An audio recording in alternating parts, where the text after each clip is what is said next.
Welcome to the North Witch Podcast with your hosts Azariel Flame and Sandra Von Holland. In this podcast, we explore all the things that can help us to be better and improve our lives in body, mind, and spirit. Looking at everything from witchcraft, sorcery, woo-woo, spirituality, biohacking, the mundane, and everything in between. We occasionally have on guests from various backgrounds, practices, and philosophies. We welcome everyone from all walks of life, from the left-hand path to the right-hand path, from the medical to the holistic, from the woo-woo to the scientific, and everything in between. We have conversations and discussions about our experiences over the years, what works for us, what hasn't worked, and explore new theories and science, trying them out, seeing what works, and debunking what doesn't. Thank you for joining us on this wicked adventure along the crooked path as we adventure into the mysterious and wonderful world and welcome what truly works for us to become better witches, sorcerers, magicians, and our best selves so that we can live our best lives. May these conversations help you to ignite the light within. The views expressed by our guests on this podcast do not necessarily reflect the views of us here at Northwich Magic Co. All of the information shared on this podcast is anecdotal and shared for entertainment purposes only, and does not constitute medical or financial advice. Always consult a doctor, physician, or professional in their field before trying any of the things that may be discussed on this channel. Magic and holistic healing should work alongside allopathic care when necessary.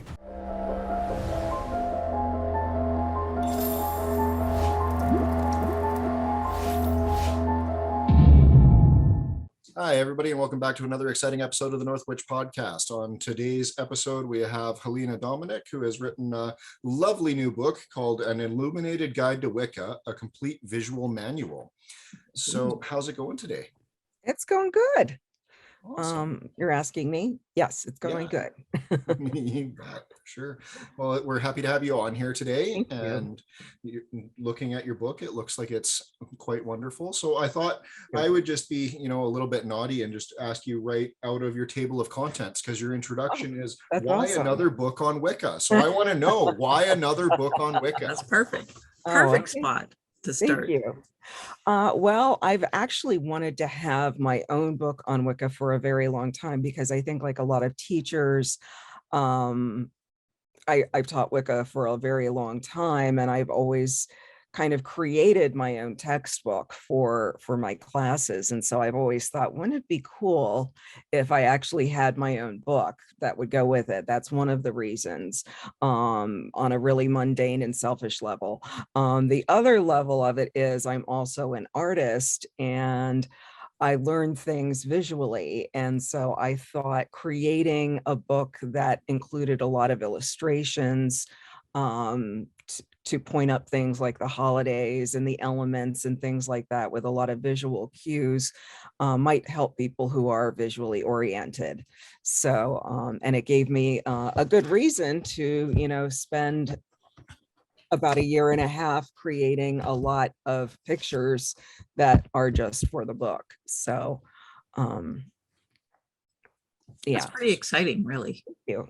I always wanted to have my own illuminated manuscript too, because I was, ever since college, I've been kind of a little obsessed with illuminated manuscripts, like the Celts and the Book of Kells and things like that.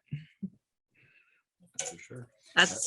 That's fun that you bring up the Book of Kells, because I'm actually a Kells. So that's that's amazing. That's pretty fun. That is. So, and this is what happens on our podcast. We find all the different synchronicities that we have. So that's really cool. Pretty fun. Yeah. So how did you enjoy that process? Because I just finished putting together a nice course that I'm teaching here, and it's always interesting when you start putting these things together, how much you actually learn in the process. The spirits kind of jump in and start showing you what's what. And so did you get a bunch of that, like a whole bunch of extra inspiration as you were going? Yeah, definitely. My friends and I sometimes refer to it as like you get the download, when you're opening yourself up. And what I found was it was really useful in fleshing things out more, things that I might have just had in my notes but expounded on in class. It was like, okay, this is now a time that I can actually put this in writing. and put it out there in the world. So yeah, and I think more so, you know, I've always loved writing and I've always loved words, but I love art a little bit more, and maybe a lot more. And so for me,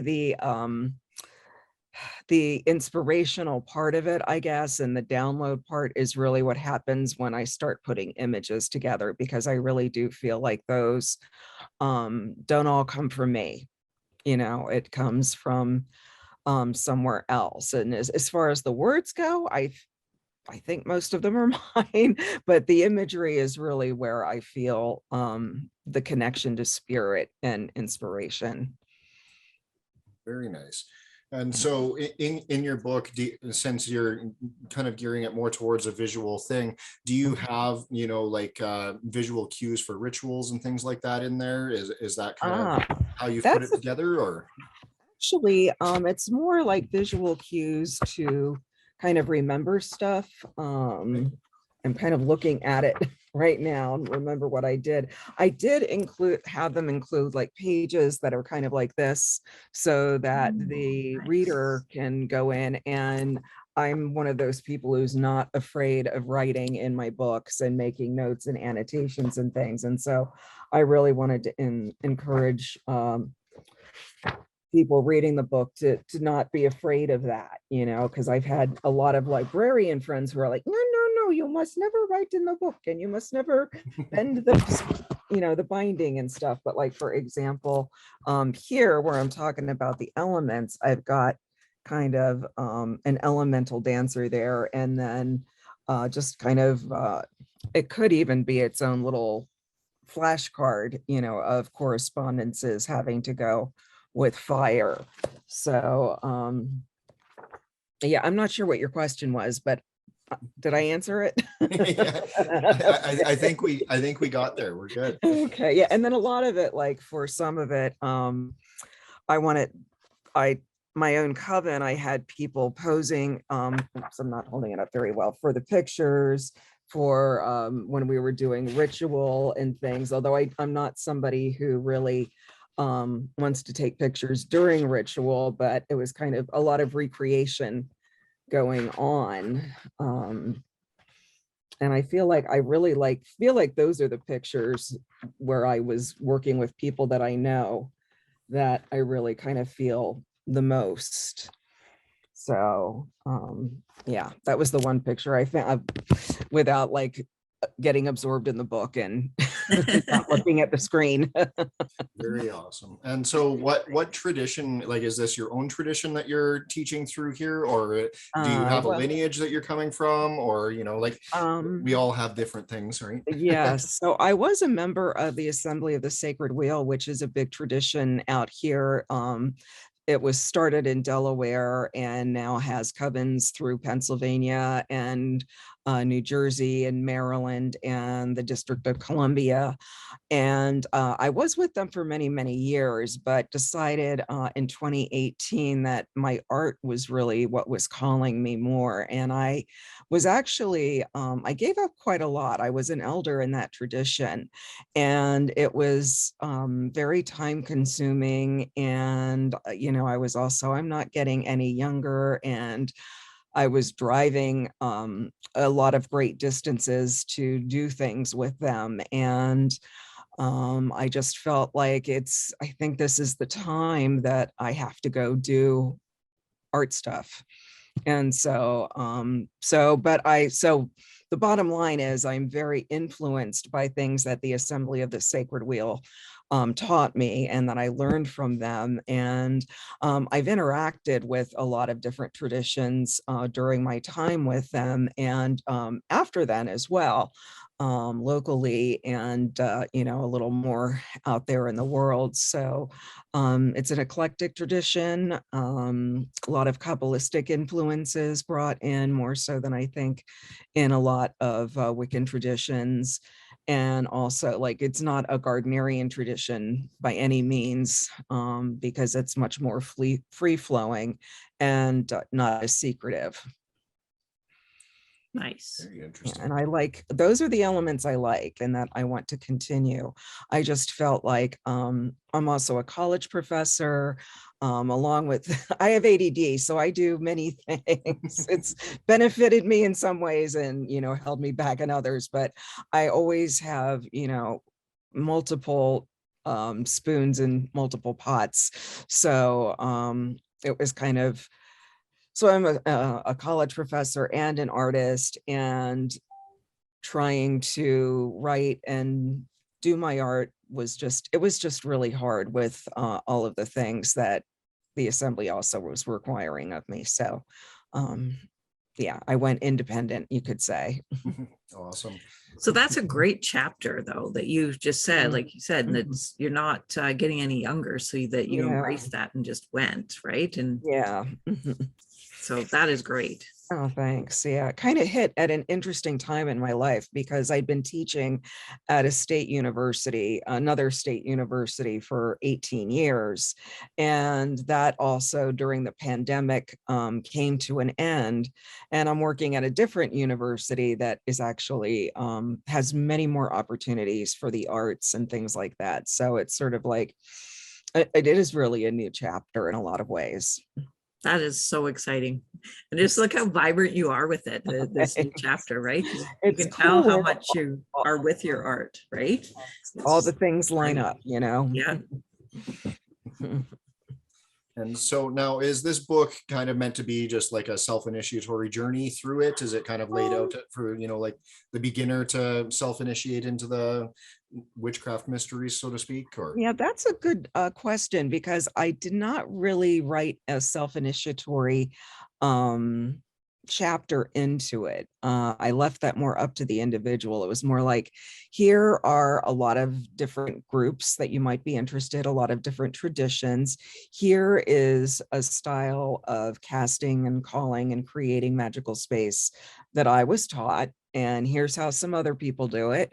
And here are the magical tools that most people like to have. Here's a few others, so, and here's some tools if you want to explore and see, and then decide, do I want a tradition? Do I not want a tradition? And I feel very strongly that the gods initiate people, and that is, when you market, you can market with a ritual, absolutely. And sometimes a ritual can also propel you on to the next level.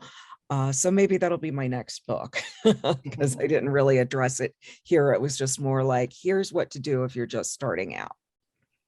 awesome. And also the other thing I should mention is the assembly does not require, at least as of the last time that I was a member of them, they don't actually require initiation. A lot of people at least get their first degree, but it's not an absolute hardbound, requirement. So that was the attitude I was coming out of. Fantastic. That is, there's lots of people that they just want to study it, or they want to attend the rituals or whatever, but they don't want to be, formally initiated. So I totally get that for sure. Yeah. Yeah, I kind of also feel I've come around to a different way of thinking about initiating within a tradition too, because I think we want to be more careful about how we phrase things like initiation, and a lot of people take oaths at their time of initiation, and what does that really mean, and what for how long are you expected to maintain that oath as well. So I think that's been something that's bubbling up in my head too lately. And that's a really, really valid point. And, like I have initiations into quite a few different traditions for various things. And, some of them, once you've taken that oath, there's no going back, right? So it's, you really have to be careful with what you're saying, what you're doing. And, Yeah. I personally would side with you that I think people should just be, working the path. And then when the spirits say it's time, you will know, right? Yeah. That's how I do things now anyway. It's interesting, the journey.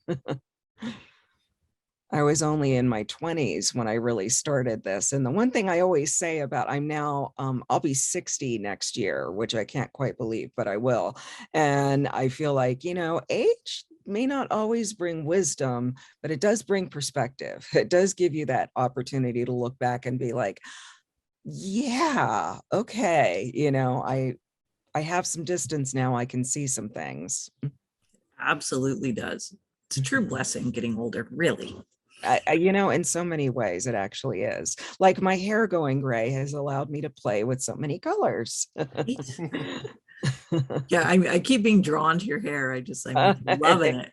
Thank you. And that your nails match your hair. That's yeah, that's even my more nails were spectacular. actually black and white, Yeah. and the dye I use punky colors for those of you who need to know, and it dyed my nails too. So everything. Is that actually how you turned them purple? That's funny. It is unintentionally. And no I wonder was it wearing matches your hair gloves, so too. perfectly. Yeah. That's awesome. Thanks. That is great. See, and that's with being older, that we can just do that stuff. Yeah, exactly. It's great. Because it's okay. Yeah. So now we always like to ask our guests when they come on if they have any tips, tricks, or secrets for people that are looking into doing what they do. So since you are a Wiccan elder and you have all of these years of experience, what, looking back, using your wisdom that you now have, what would you give as suggestions or guideposts for people that are wanting to just get into witchcraft or a Wiccan lineage, or however they want to do it? Okay. Wow. I would say try to, it depends on, I know now, I lucked onto a tradition very early on in my life. And I know a lot of people spend their whole lives looking for one. So I feel very fortunate, and I live in an area where it's very easy to find people. So I know for some parts of the country, that's not necessarily true. So I would say do your very best to research as much as you can about a variety of paths, because there is so much out there, and there's so many different flavors, and everybody does something a little bit differently that you may find you agree or don't agree with. But because there's so much out there, it's worth it to really try to do the research. And how to do the research too is when, back in my day, we didn't have the internet, so you had to rely on bookstores. Bookstores were our community centers, and I think that a lot of people like working alone, but I think there's a lot to be said for community and seeking out other people. And so I really think trying to talk to people, as many people as you can, is really important. And again, going back to the thing, like I just had somebody in California send me a message over Instagram because they couldn't find anyone in their area. And they're near San Francisco. And I was like, I'm pretty sure that's kind of like Witch Central, so, but fortunately I know people out there that I can hook them up with. So I think if you're not sure where to go or what to do, just start talking to people, reach out to somebody, as this person did to me. And, again, really, I think looking on TikTok is something a lot of people are doing right now. And I think in many ways that can be useful, but I also think it can be harmful because they're not getting, they're getting a very, I think there's some people doing some things, like Jason Mankey is doing some things on TikTok that are very useful. And I think he manages to do deep dives within the 3 minutes, or whatever it is that you're allotted. But a lot of it is very superficial. So like, don't take anything at face value. And just like I said, talk to a lot of people, listen to your gut. I mean, that's one thing throughout my life, in all aspects of my life, whether it's magical or otherwise. Listen to your gut about what feels right and what doesn't, and who feels okay and who doesn't. And really pay attention to that and trust yourself. You know, really trust yourself, and be brave at the same time. Don't let your fears hold you back from going forward and meet new people, but pay attention to your fears when they come up. So Yeah, that's brilliant advice. Absolutely. thanks. Yeah. I've heard so many horror stories of people getting involved with groups that, did, inappropriate sexual initiations and things like that. And I think sometimes people get into a mentality of, oh, this is the only way I can find this out. And it's so not true, which is why I'm like, just keep digging, dig. Because it's out there and the good people are out there.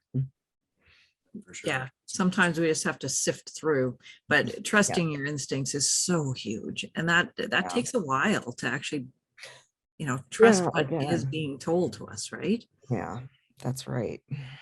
Yeah, some of that comes with age too. I wish I had even half the confidence that I had when I was in my 20s, that ballsiness, that we kind of lose along the way, to go with the perspective that I have now. Oh, wouldn't it be great to be have all that, the whole thing all over the world? Yeah. Yeah.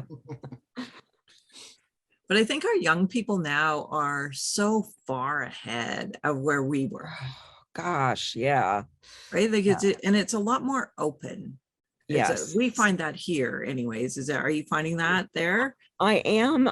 It's interesting because I was scared going from one school to another, because at my previous school, I had been very closeted because it was an HBCU, which means historically Black college, and the evangelical Black church is very anti-witch, anti-occult, anti-anything like that. So I didn't talk to anybody about anything on that campus. And on the campus that I'm on now, I'm walking around wearing pentacles and, openly pagan. And the kids are like, that's really cool, and nobody bats an eyelash. Yeah.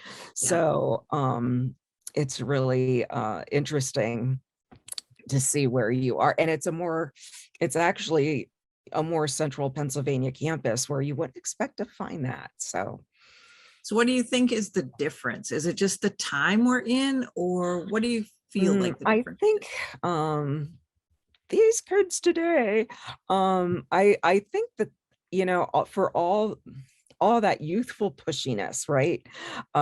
Which sometimes annoys us older people. I think it's really great that they're saying, you know what? I am, non-binary, and I accept it, so I'm going to need you to do that too. And I think that their openness about things like that is really amazing, and is part of what has really pushed things forward. And I think the Me Too generation, because I think of things, that I saw happening when I was much younger, that would not go today, so I think it's great. I think it's a lot of it has to do with them. I'm not sure what in our DNA finally got passed down to make that happen with this particular generation, but I really appreciate that they let us know, they talk, they don't keep things under wraps too, which I think is that was profoundly true of my generation. Now it's like, I'm going to get it out there in the open, and I'm not comfortable in this situation, and I'm going to let you know about it. It's a great perspective, and because you're submerged in it too, to see that. So yeah, I've really seen it develop. It's interesting. Yeah. And it's been hard sometimes too, because I've made mistakes, but that's the other thing. If I had something to say too to somebody just coming into Wicca, you will make mistakes. It will happen, but that's part of the learning process, and you're not going to be able to develop completely unless you do fall on your face a few times. For sure. And that's with everything, really. Yeah, that's true. Yeah. But fear keeps people from doing things. Fear of making a mistake often keeps people from doing things. And, Absolutely. fear is such a liar, and it's such a controller of our minds. Yes, it's horrible. Yeah. So that's part of the journey, to learn about the fear is a liar, really, and just Right. Yeah. I like that. Fear's a liar. Yeah. I use another word for it too, but fear is that F word. I can guess. Yeah, that is, I actually have it on my bulletin board in front of my computer at home. It's like, oh, that's great. Fear is a, mm-hmm. because it just holds us back so much. And it's, as getting older, it's like, stop it. Even with our podcast, I was a guest on a podcast. Zariel has been after me for like 4 years. Mom, let's do a podcast. I'm like, who will care what we have to say? Who will want to do it? And I was a guest on a podcast with some great friends, and I came back to work. I'm like, why aren't we doing our podcast? That's great. And then we started. Because why? Because I was afraid that who will care what we have to say? And right. Turns out a lot of people need it. Yeah, I know. It's a crazy thing. I have an hour-long drive. I just started this year getting into podcasts. I had not really paid a lot of attention to them before, but I have an hour drive to work now. So I've started, paying attention to podcasts. So I will That's definitely. That's the best time for them. It is. It really is. And there's so many great subject matters out there. Yes, definitely. But I've been sticking with mostly witchy ones. But that's also the thing. There's so many too. Yeah. It'll be good to get you subscribed and I'm on there. I'm on it. I'm so on it. So now, since your book is kind of like a introduction to, this is kind of like the broad strokes type thing. And since we've got you on here, and a lot of our listeners probably aren't familiar with just, different strains of Wicca and whatever. I know you have a chapter in there that kind of tells a little bit about the difference between the Wiccan traditions and why you might want to choose them. What do you have to say about that? And can you cover a little bit of that for our listeners? Sure. It was really important to me to have that chapter in there because you have witches, you have Wiccans, you have pagans, you have heathens, you have people of all different kinds of stripes. And I think something that trips up a lot of people in the beginning is, well, if I want to be a witch, do I have to be Wiccan? And of course, the answer to that is no. You don't. Wicca comes out of a very particular way of doing things that was created by Gerald Gardner, of course, in England back in the 1950s. And it's very laden with, overlain with his worldview. And as it's come down to us through time, because I think it was Ray Buckland who brought Wicca to the United States from England. Once it got here, I think it really started to mutate because, of course, I think Gardnerian Wicca really wants people to be, you have to follow this lineage and you have to be able to say that, your high priest was initiated by this person who was initiated by that person, and tracing it all the way back to Gerald Gardner. And that's what makes it Gardnerian Wicca.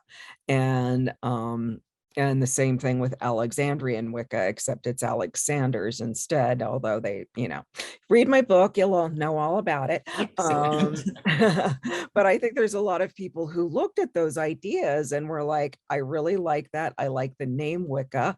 I actually had a friend and Wiccan student who went to Bryn Mawr College, and she was trying to track down the meaning of the word Wiccan because I think Gardner tried to say it's an Anglo-Saxon word meaning to bend. And the Anglo-Saxon scholars that she spoke to at Bryn Mawr College didn't seem to agree with that. So my feeling is, I don't care if it's all made up, because ultimately all religions are all made up. So find the one that that suits what your needs are, because one of the other things about Gardner is all of the rituals, at least on what they call the inner court, the people that are actually part of a coven, they're naked. And, maybe not everybody wants to be naked in rituals. So you may not want to be Gardnerian for that reason. Or, maybe not have so much secrecy around what you do as they do in Gardnerian Wicca. I often tell people too that the difference is, if you like to argue with people on the internet, these are the things you need to know that they're arguing about. I don't think that one way is better than another. I mean, that's one thing that I think Wiccans often get, and I don't know why. I don't know what the basis of it is. A lot of Wiccans get painted with like the fluffy bunny brush, and I'm not sure I understand that at all, because most of the people I've met coming up from where I came up from are definitely not fluffy bunnies. We're very serious about what we do. So I'm not sure where that comes from, but yeah, there's also, I think, as it came to the United States, feminism became more infused into it too. So you get Dianic Wiccans who, some of those are all female covens with no men, and then some of them do allow men. And so it depends on, where you're coming out of from that. So I think understanding all of that is important. And I also think people need to kind of, okay, we do things differently, let's try to be more ecumenical, because we're all kind of in this situation of being in a minority religion, maybe not so a minority now, but. And what is the differences between Wicca and pagan then? Okay, so well, I think Wiccans are pagan generally, because one of the things, most Wiccans are polytheists. Now there's some that'll argue some different things, but I'm going to stick with Wiccans are polytheist. Pagans tend to be polytheist as well. As I said, the most of the Wiccans I know, it's not only are we polytheists, but there's a certain I guess a liturgy, if you will, where, when you go into ritual, you cast the circle, you call the quarters. A lot of this comes out of ceremonial magic as well, but, in Wicca, it has its own kind of flair. The things that we share are a love of nature and embracing the feminine in the divine, which was always something that I really loved. But with people that are kind of like free range pagans, I guess you could say, they are there's a lot of differing ideas about what happens when you go into sacred space and how it should be handled. For example, I've met pagans who feel that we don't need to call the quarters because they're around us all the time. So, and so I would say maybe they're a bit less structured in their approach. Whereas if you are Wiccan, as opposed to pagan or say a witch, you are following a very particular type of path. And witches also are not necessarily even theists. Sometimes, you don't necessarily have to be believing in a deity at all to practice witchcraft. So Right. That's another main difference. It's a huge topic. Isn't it? It just Oh, goes. it really is. Yeah. We could go on and bottomless. Yeah. And I like, that's one of the things I like about going to conferences is meeting a lot of different people that way and hearing how different people do things, because we haven't even touched on, the African traditional religions at this point either, which are a huge part of this country. And I don't know, actually, I know people I can ask. I don't know if they would consider themselves pagan either, I don't know. So probably that answer has as many responses as, what kind of Wiccan are you? And what do you think about all the labeling? Does it matter to you? Like, do you think it's important to say, ooh, like to actually put the label on where your belief lies? Or can you be a nice collage of many. Like what do you think I about think that? both things are possible. I think both things are useful.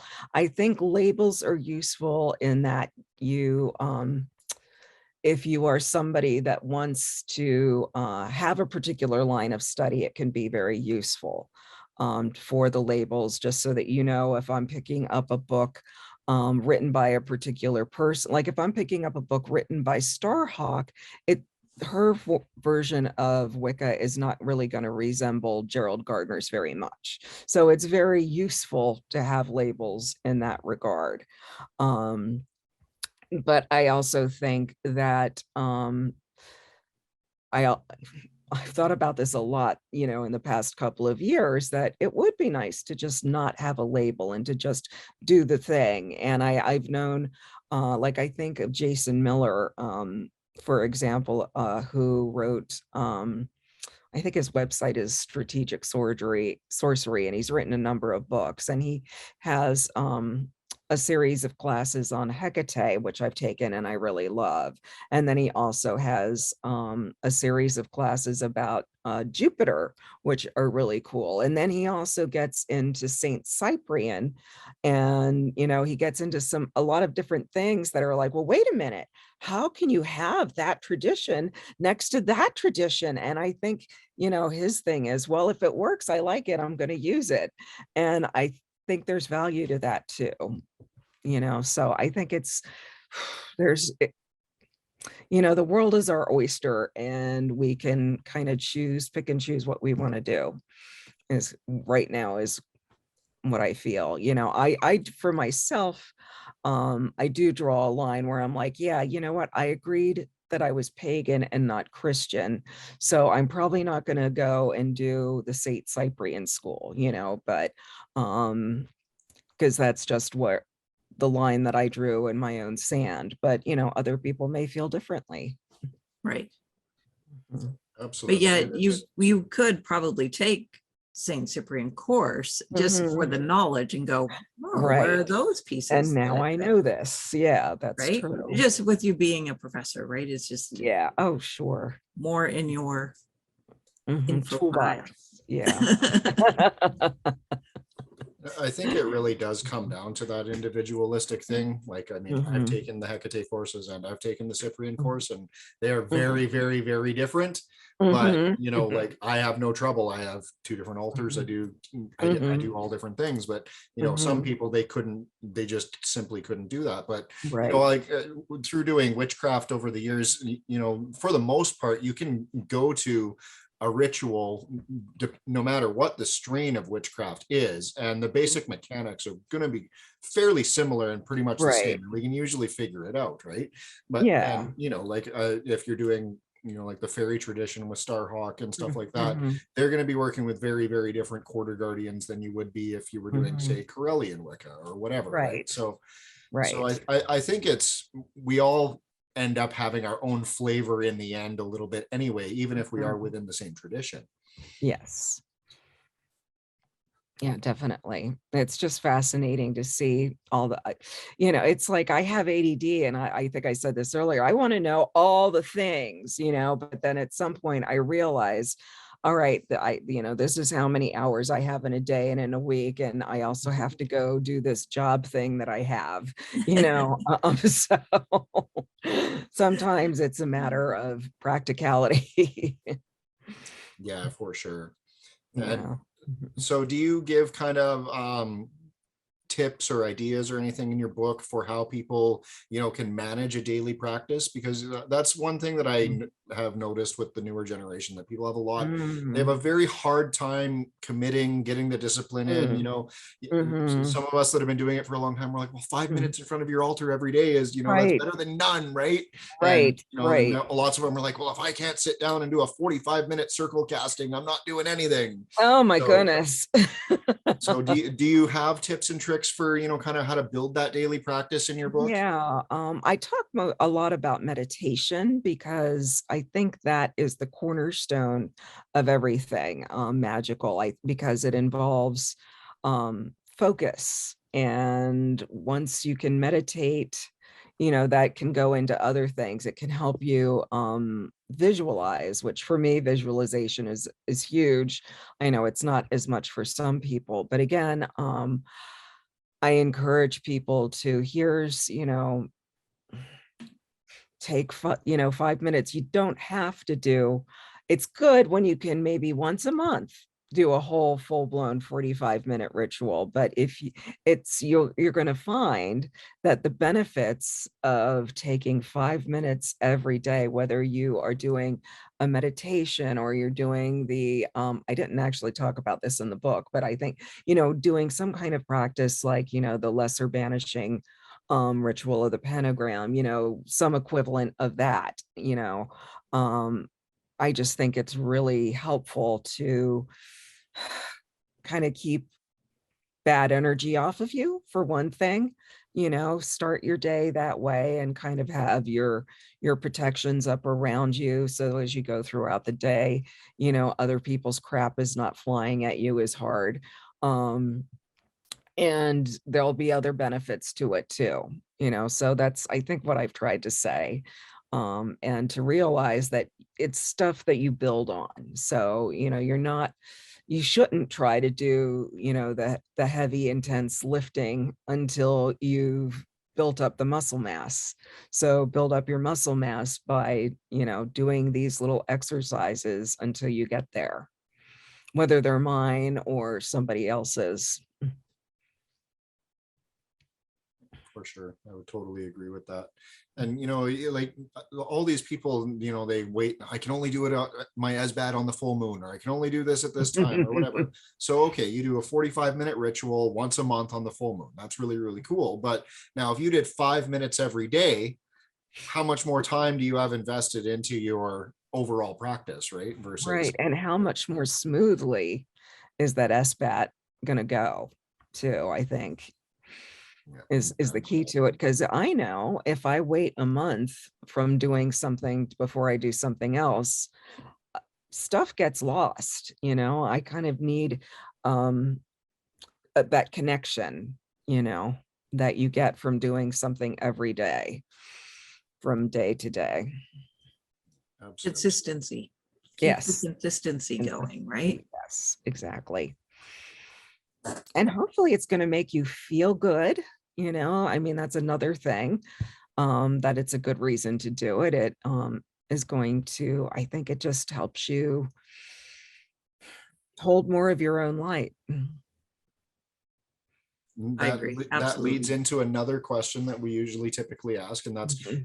how would doing this benefit somebody's life? Like why would somebody Mhm. want to read your book? Why would somebody want to get into Wicca? Mhm. What are the positive benefits of it? The positive benefits are many, and Wicca in well, if it's your thing, then I think it's something that can bring you a lot of joy. One of the other things that we do in Wicca is we honor 8 holidays out of the. Now, a lot of people nowadays are like, well, those holidays are obsolete. They're from Celtic Europe, and we're in a completely different temperate zone, and da da da da da da. But I think it's more about following the traditions of the year and how they affect where you are. And so, how can I adapt this to where I'm at right now, and what kind of meaning and usefulness can I make out of this? So I think it goes on with the benefits that you get are things that I'm trying to make a point about, kind of like Joseph Campbell and following a myth cycle, and the enrichment that you can get out of that, and that magic is real. And I believe that the gods are real. And so if these are the kinds of connections that you're trying to establish, it's going to make that flow much more easy for you. It's going to bring more joy into your life. I'm also, like I said, very about community too, and talking to other people who are interested in it, because pagans are some of the coolest people I know. and the most embracing of people that I know, of people with all kinds of differences too, which, you know, and I think is what we need right now, a lot more openness to different ways of being in the world.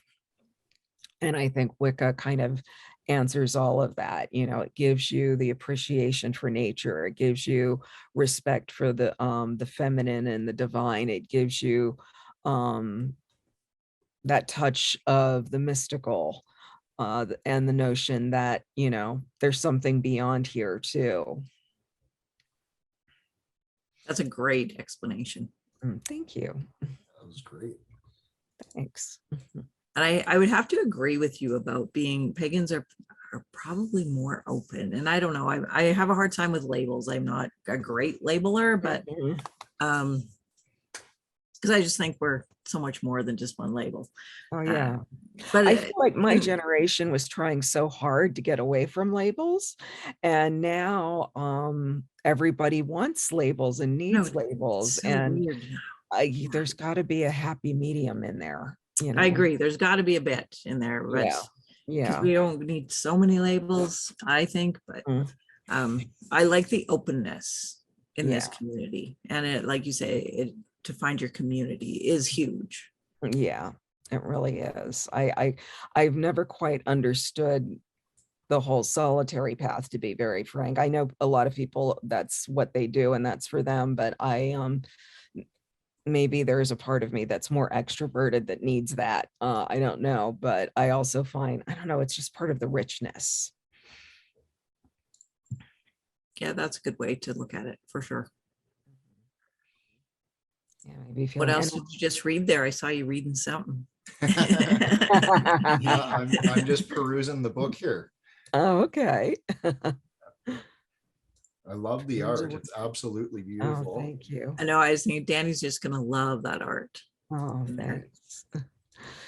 Yeah, I'm my next book that I'm thinking about is and I've actually started doing the illustrations and the writing for it, but pulling it all, it'll come together. I want to do an illuminated guide to Kabbalah and Tarot, because those two things are something I really, really love. And I think that there's a lot of tarot people and a lot of Wiccans too who are like, oh, Kabbalah, blech, I don't want to go there. And I think for me, it's always added another layer of richness and just another way of comprehending the universe better. And I feel like that's begging for some visual aids there. So I want to do that. That's exciting. Oh, thanks. It takes a long time, but oh, it all is, right? It just, yeah. How exciting on the horizon to come, and the creativity and bring it out. What will come from it? Yeah. So what types of circle openings and closings do you have in here? Because that's you know, it's kind of one of those things that seems very universal, but we all have our own flair to it. Yeah, so I need to look. It's horrible. What did I put in here? La, la, la, la, la, la, la.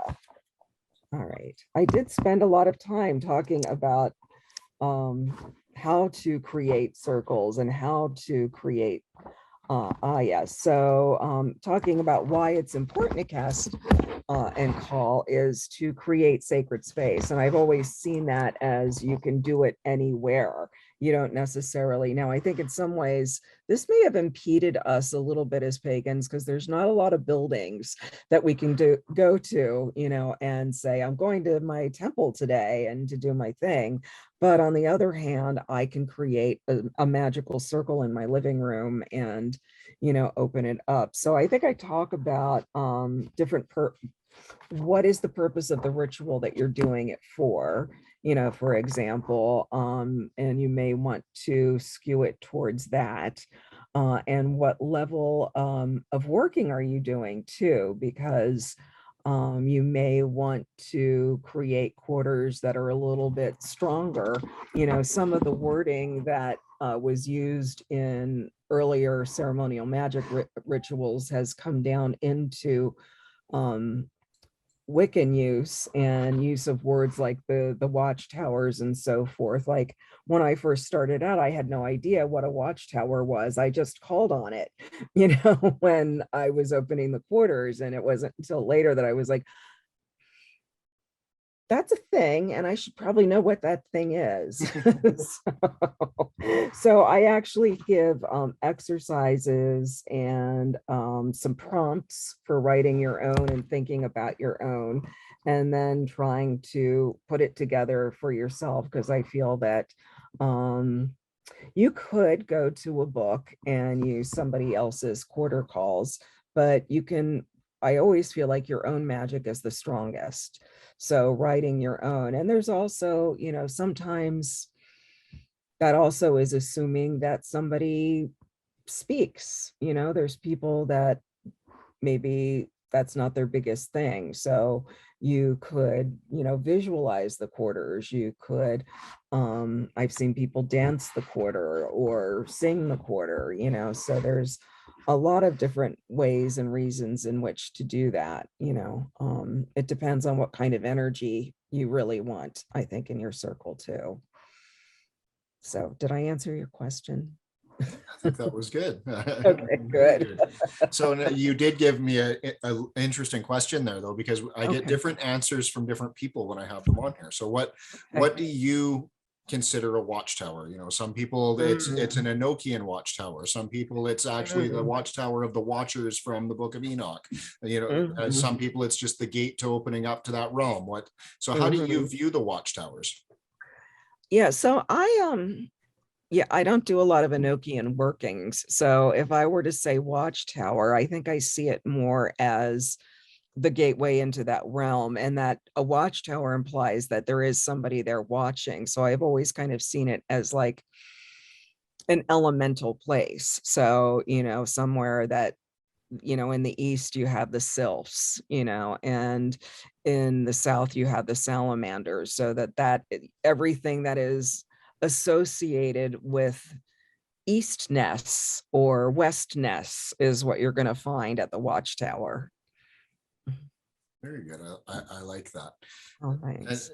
And yeah, like lots of people, when they're doing their quarter calls, that's, it's just specifically for the elementals, or it's specifically for this or whatever. So I always love when it's the Eastness, because there's so much more to the East than just, air.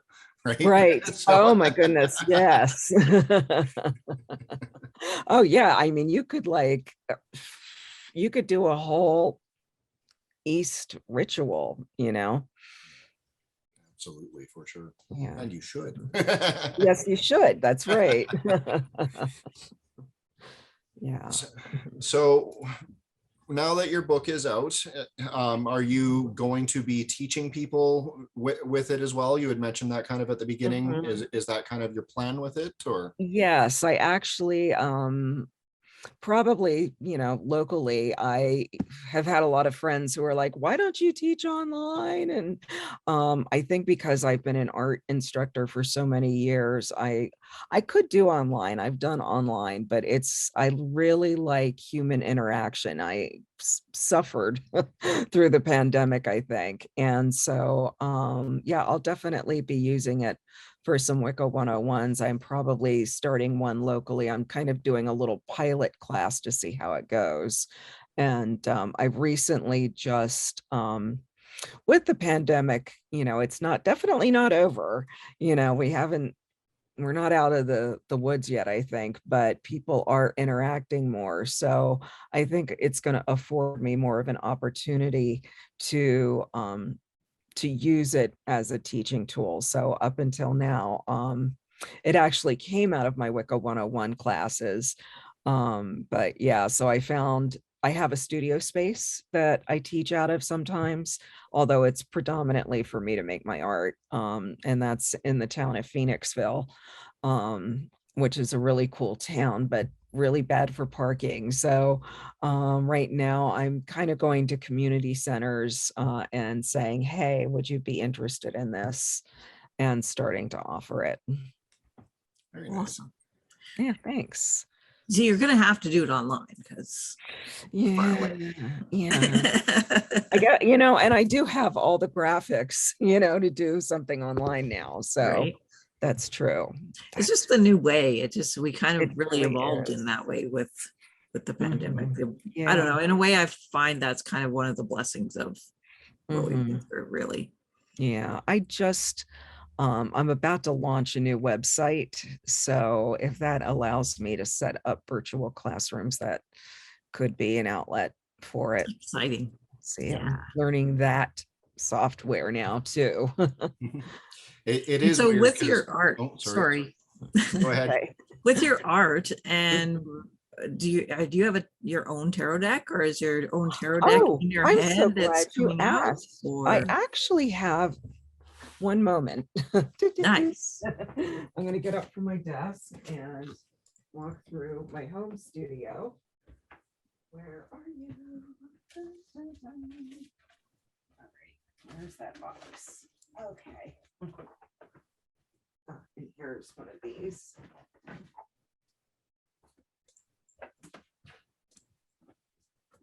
All right, this might be the awkward phase where you want to edit something. All right, so here I am. So I actually, it's been over 10 years. I can't believe it. I was in graduate school when I created I've self-published it. The Fellowship, that's my husband playing the fiddle in the tower.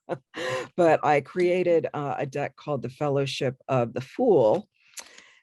And it's called that because everybody in it is somebody who is a friend or student or family member. And it was really fun. I created it when I was in graduate school. So I was really lucky to be able to make it part of my graduate school work. And then I also wrote and self-published the Fellowship of the Fool book to go with it. And I'm still selling these. So I should probably send you a link for that. Yes, I think you should. Yes. When I'll send you my link and work on getting my website up like in the next week. That will be good motivation for that. But yeah, and then I have another deck that I've been working on for the Kabbalistic Tarot. And right now I'm sort of fighting with myself on how I want to lay it out and at least make a prototype deck that I can read from before I decide, if I want to try to have someone publish it for me or if I want to self-publish, because self-publishing is just, the thing that's been great about this book and having a publisher is I don't have to go to the post office to mail anything out. It just, people can go on the publisher's website or they can go on Amazon and send things out. So yeah, I just kind of have a weird phobia around the post office. That's just me. So it makes things interesting. Oh, it does. It does. What I need is an assistant who I can just say, here, take this. Yeah. Yeah. But so yeah, I did that. That took about Awesome. a year and a half to do. And it was really fun because people really wanted to pose for me. And the thing though that I found in the year since I did it, it's like I know everybody on the deck. And so sometimes I'll pull a card and the interpretation of the card doesn't really jive with the person whose image is on the card. And I'm like, for somebody who doesn't know anybody in the deck, that's not an issue. But I was like, I need to create a deck that doesn't have any recognizable faces in it. So that's also part of what I've been doing with the Kabbalistic Tarot deck. So, and I shouldn't say Kabbalistic Tarot because there was a book written by that name by Robert Wang, to whom I owe quite a lot, actually. I've never met him, but his work has really influenced me in doing the work with the what I want to call the Illuminated Kabbalah. So anyway, that's where I'm running out of words. That's awesome. You have so much on the go. It's so exciting. Thank you. So exciting. Thank you. And so do you have kind of like your own system of Kabbalah that you follow, or do you kind of follow more like the correspondences of, say, Liber 777, or kind of more of like the Jewish mystic Kabbalah, or like what kind of system are you planning to follow with that? I've kind of Golden Dawnish for the most part, because I like Crowley and I've read a lot of his work, and I love Lon Milo Duquette as well, who's written about Crowley's system of tarot. But there's some correspondences that Crowley made that I just don't agree with. And it's not a judgment thing about whether it's good or bad or better than or less than. It's just, I'm like, yeah, that one doesn't work for me. So so I pretty much stick with the Golden Dawn. And I really love what Robert Wing has written, because he looks at A.E. Waite's work, and he looks at Crowley's tarot as well. So that's really useful. I've also really liked Ellen Cannon Reed. She wrote a book called The Witch's Kabbalah, which is really for people that are Wiccan. And that was one of my first introductions to the tarot. So that was really useful. And then who else has been really, I love Dolores Ashcroft Nowicki. So I'm pulling from some different sources.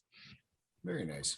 Thanks. Yeah, I just had to ask, because I know lots of Kabbalists that do things different than, Yes. say a Thelemite or a Golden Dawner. Right. And then I know lots of witches that have like their own version of Kabbalah, and they've got their entire associations are all their own. So it's always good to know. Yeah, I think, and what I think is great about Kabbalah is it really does all work. That's what's amazing about it, is it's a system that is so adaptable and can be, many things can be laid upon it and work. So I tell people when I'm teaching, pick the one you like and go with it, and do it that way every time, because it'll be more powerful for you. I think that's the biggest thing, is you are mapping your own correspondences, right? And so as long as your correspondences are attuned to you, then that will always work for you. Yeah. Oh, and Rachel Pollack, I really love her work, and she takes it from both, because she of course is more known, I think, for her work on the tarot. So she's got a very great tarot perspective, but she's also Jewish, so she brings in that knowledge from Hebrew mysticism. Sure, that's awesome. Yeah, I really like her work too. So if people want to check out your stuff, where can they find it? Where can they find your book, your deck, all of that? Okay. My new website, which should be up hopefully within the next week or so, is going to be my name, helenadomenic.com. And I'll have links to everything there. But you can also, if you go to Amazon and just enter in An Illuminated Guide to Wicca, you can find my book there. You can also go to the Schiffer Red Feather website and do the same thing. And you can also, as far as the Fellowship of the Fool, if you really want a copy of that, order soon, because those are starting to go down.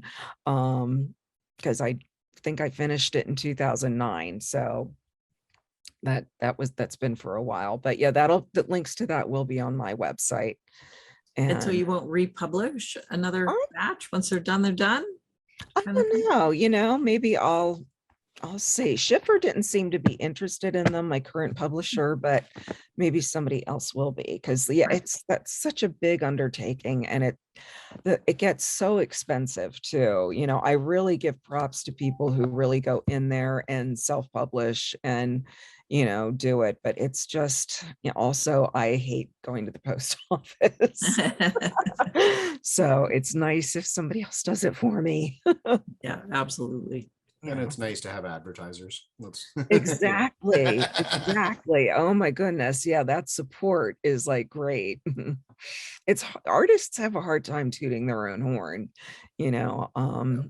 I've gotten out there with the book. I've done a lot of my own marketing too, because they encourage that. And I don't know if I would have done as well when I was younger, honestly. I do have that, you know, I don't know, more of a push. So, For sure. yeah. Well, this has been absolutely lovely, Helena. Oh, thank you. Thank you so for coming on much. the show today. I appreciate it. Yeah, it was a very, very lovely chat. And so Thank if you. anyone wants to check this out, check out the Illuminated Guide to Wicca, and you can get it pretty much anywhere books are published. So that is Awesome. wonderful. Thank you so much. Oh, thank you. Great. Thank you. I can send you links and things too. Perfect. Links and things are great. That is awesome. Thank you for tuning in, everybody, and we will see you in the next one.